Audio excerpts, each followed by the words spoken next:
రాష్ట్ర ప్రభుత్వం అన్ని రంగాలలో వెనుకబడిందని మాజీ మంత్రి జనసేన పార్టీ నేత కొనతాల రామకృష్ణ అన్నారు.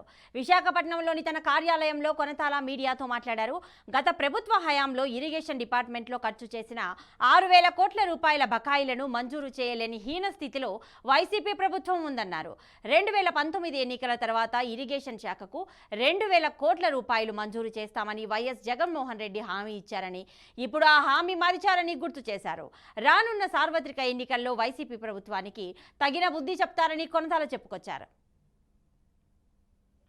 స్వర్గీయ రాజశేఖర రెడ్డి గారు అయితే చాలా ప్రాధాన్యత క్రమంలో ఇరిగేషన్ తీసుకున్నారు. కానీ ఈ ప్రభుత్వం ఇరిగేషన్ పూర్తిగా చిన్నచూపు చూసే కార్యక్రమం జరుగుతోంది. వ్యవసాయాన్ని ఇరిగేషన్ రెండు కూడా. మన పోలవరం లెఫ్ట్ రైట్ కెనాల్ వల్ల 7.5 లక్షల ఎకరాల సాగులోకి వస్తే, ఒక ఉత్తరాంధ్ర సుజల స్రవంతి 7,000 కోట్ల రూపాయలతో 8 లక్షల ఎకరాల సాగులోకి వచ్చేటువంటి మంచి ప్రాజెక్ట్ ఇది.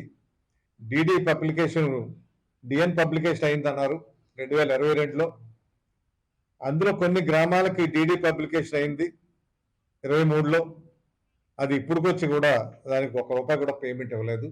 అంటే ఎంత నిర్లక్ష్యంగా కార్యక్రమం జరుగుతాం. ఒక పక్క రైతులు చాలా బాధపడుతూ ఆ భూములు ఏం చేసుకోలేక, అమ్మలేక, వాళ్ళ ఇంట్లో పెళ్లిళ్ళకి కార్యక్రమాలకి ఉపయోగించుకోలేనటువంటి పరిస్థితి ఉందని చెప్తా ఉన్నారు. ఇరిగేషన్కి అత్యధిక ప్రాధాన్యత ఇవ్వాలి.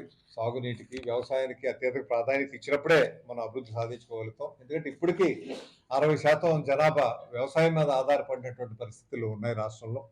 కేవలం తీసుకున్నటువంటి అప్పులకు వడ్డీలు కట్టడానికే సరిపోతుంది తప్పితే ఏ అభివృద్ధి కార్యక్రమానికి కూడా ఈ కార్యక్రమం జరగలేదు. నేను కేవలం తీసుకున్నది 4 అంశాలు మాత్రమే. ఫండ్స్ అన్ని డైవర్ట్ చేశారు. ఎస్సీలకి, ఎస్టీలకి, బీసీలకి ఇచ్చే రెగ్యులర్ స్కీమ్లో ఇచ్చినటువంటి రుణాలు కానీ, ఆ స్కీములు కానీ ఏమీ లేకుండా పోయినట్టు